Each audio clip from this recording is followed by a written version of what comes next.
বাঁশের সাঁকোই ভরসা দুই ব্লকের মানুষের। জীবনের ঝুঁকি নিয়েই চলে পারাপার। স্কুল পড়ুয়া থেকে শুরু করে দৈনন্দিন যাতায়াত প্রায় ৫,৫০০ গ্রামবাসীর। এলাকায় পাত্তা নেই সরকারি আধিকারিকদের। পাকা সেতুর আমলে এখনো পারাপারের ভরসা বাঁশের সাঁকো। স্কুল পড়ুয়া থেকে শুরু করে দৈনন্দিন যাতায়াত করে প্রায় ৫,৫০০ মানুষ। জীবনের ঝুঁকি থাকলেও উপায় নেই। এমনই ছবি ধরা পড়ল উত্তর দিনাজপুরে। রায়গঞ্জ ব্লক ও করণদিঘি ব্লকের সাধারণ মানুষের মধ্যে সংযোগ স্থাপন করেছে এই বাঁশের সেতুটি। এক ব্লক থেকে আরেক ব্লকে যাওয়ার জন্য প্রায় ২৫০ ফুটের বাঁশের সাঁকো তৈরি করেছেন গ্রামবাসীরা। এলাকায় পাত্তা পাওয়া যায় না সরকারি প্রতিনিধিদের। সমস্যা মানে কি, এখানে তো একটা ধরেন তাছাড়া তো অন্য কোনো বিকল্প ব্যবস্থা নেই। গভর্নমেন্টের তো কোনো মানে এই জায়গাটা দেখার মতো মানে কোনো প্রতিনিধি এখানে আসে না। গভর্নমেন্টের যারা প্রতিনিধিত্ব করেন, ধরেন এমপি বলেন, এমএলএ বলেন, বা এলাকারই মন্ত্রী আছে আমাদের, তারা হয়তো দেখছে কি দেখে না, আমার তো সন্দেহ হচ্ছে। এখানকার জনসংখ্যা যারা আছে এখানকার, তারা তো খুব কষ্টই তো মানে যাতায়াত করে। আমি যেরকম, আমার বাড়ি হচ্ছে করণদিঘি ব্লকে, আমি এখানে প্র্যাকটিস করি, মেডিসিন প্র্যাকটিস করি। তো ডেলি আমার যাতায়াত এটার উপর দিয়েই ধরেন দিনে ৪ বার যাতায়াত করতে হয় আমাকে। বিকল্প সে যেতে হলে আমাকে সে ২২ কিলোমিটার ঘুরে যেতে হবে। এটা দিয়ে গেলে আমি সে ৫ কিলোমিটারের মধ্যে পৌঁছে যাচ্ছি। এই বাঁশের সাঁকো দিয়েই পারাপার হচ্ছে সাইকেল, মোটরসাইকেল, টোটো এবং স্কুল পড়ুয়া থেকে শুরু করে মুমূর্ষু রোগীরাও। এক এলাকাবাসী জানান, যাতায়াতের জন্য রাস্তা থাকলেও তা প্রায় ২২ কিলোমিটার ঘুরে যেতে হয়, যা এই সাঁকো দিয়ে পেরোলে দূরত্ব কমে দাঁড়ায় মাত্র ৫ কিলোমিটারে। প্রায় একদিনে ৫,৫০০-এর অধিক লোক এই রাস্তা দিয়ে যাতায়াত করে। তাছাড়াও এই রাস্তা দিয়ে একটা সিনিয়র মাদ্রাসা আছে, যেটা বলা হয় কান্তিবার, সে রাসাগড় থেকে একটু আগা দিয়ে। তো আমাদের এদিকে কোনো সিনিয়র মাদ্রাসার কোনো ব্যবস্থা নেই বর্তমানে। আর তার জন্য আরও সাবধান হাই স্কুল আছে একটা। তো আমাদের এদিকে একটু সুবিধা হয়, একটু কাছের রাস্তা হয়, কিন্তু নদী পার হতে হয়। তার কারণে প্রচুর অসুবিধা। ওই যখন জল বেড়ে যায় তখন ছাত্ররা অনেক দীর্ঘ টাইম ছাত্রদের বরবাদ যায় এই নৌকাতে যাতায়াত করতে। আর অনেক ছাত্র এই রাস্তা দিয়ে নদী পার হয়ে যায়, অনেক অসুবিধাও হয়। কতজন বই খাতা নদীতেও পড়ে গিয়েছে। ও কত ছাত্রকে ভালো একটা খাতা আছে, তার নোট আছে, নোটবুক আছে, কত ছাত্র কিংবা ছাত্রীর নোটবুকও পড়ে গেছে। তারা অনেক কান্নাও করেছে এই রাস্তা দিয়ে যেতে যেতে। এক কথায় মোট কথা হচ্ছে এই রাস্তা দিয়ে পার হতে অ্যাকচুয়ালি অত্যন্ত ছাত্র এবং জনগণের খুবই কষ্ট হয়। তাছাড়া এপারের লোকের জমিও ওপারে আছে, ওপারের লোকের জমি এপারে আছে। এই সমস্ত টোটাল এখানকার মানুষজন অনেক সুবিধাতে, অনেক অসুবিধাতে পড়ে আছে। সুবিধা বলতে কিছুই নেই মানে এই নদীটা থাকার কারণে। আর যদি পার হতে হয়, প্রায় মানুষ ওই নাগর দিয়ে ২২ কিলোমিটার ঘুরতে হয়। এখান থেকে ধান নিয়ে সার নিয়ে আসে ওপারকার লোক এক টলিতে। কতগুলো গ্রাম রয়েছে এই গ্রামের ভরসা একটাই সাঁকো? কতগুলো গ্রাম? প্রায় ধরেন ওপারে তো মিনিমাম ৩০টা। সাঁকোর দুপাশে প্রায় ৮০টি গ্রামের মানুষ বসবাস করেন।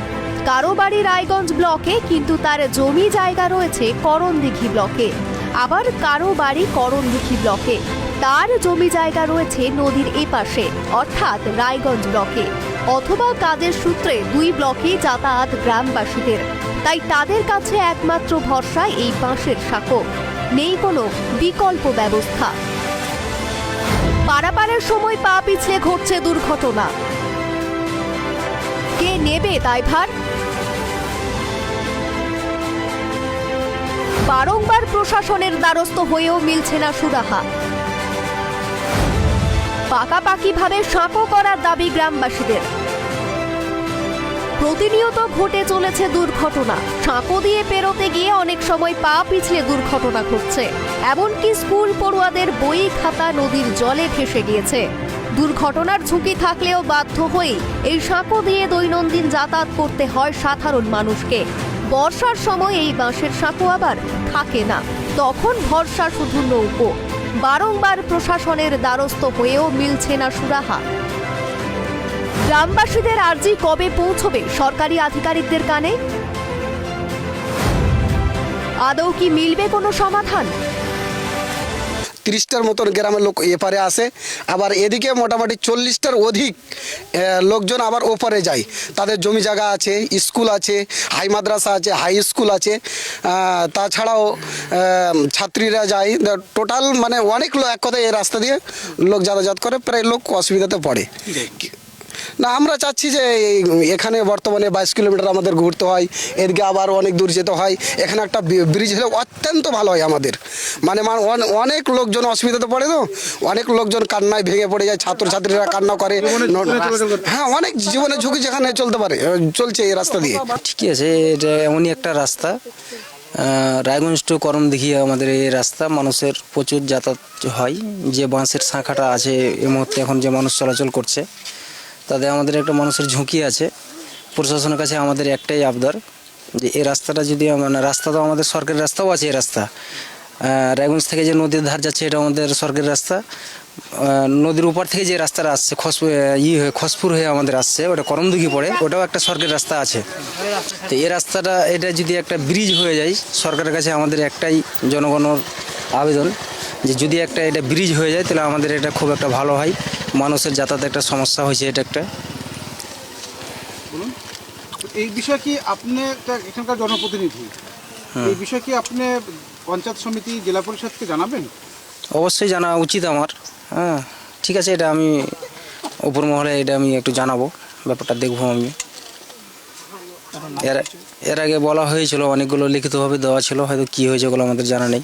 খাড়ি জগদীশপুরের এই বাসের সাঁকো দিয়েই দৈনন্দিন যাতায়াত অসংখ্য মানুষের, প্রায় 5,500 মানুষের যাতায়াত, এবং অসংখ্য ছাত্রছাত্রী কিন্তু জীবনের ঝুঁকি নিয়েই কিন্তু এই সেতু পারাপার করে। অর্থাৎ বুঝতেই পারছেন কতটা ঝুঁকিপূর্ণ ব্যবস্থা। এদিকে রায়গঞ্জ ব্লক এবং ওদিকে রইল করমদিঘি, এই দুই ব্লকের মধ্যস্থল, যোগাযোগ স্থল কিন্তু এই বাসের সাঁকো। এই বাসের সাঁকোর ওপর ভরসা করেই কিন্তু দৈনন্দিন জীবনযাপন এবং দৈনন্দিন যাতায়াত হয় এই পথ দিয়েই। আর তাছাড়া ওই পারে 30টি গ্রাম, এই পারে 40টি গ্রাম, কারো জমি জায়গা রয়েছে এই পারে, কারো আবার রয়েছে ওই পারে। অর্থাৎ এই দুই জায়গা কিন্তু যেতে গেলে হয় 22 কিলোমিটার ঘুরে যেতে হবে, নচেত এই বাসের সাঁকোই একমাত্র ভরসা। খাড়ি জগদীশপুর থেকে ক্যামেরাম্যান নিবাস বর্মনের সাথে লদম মুর্মু।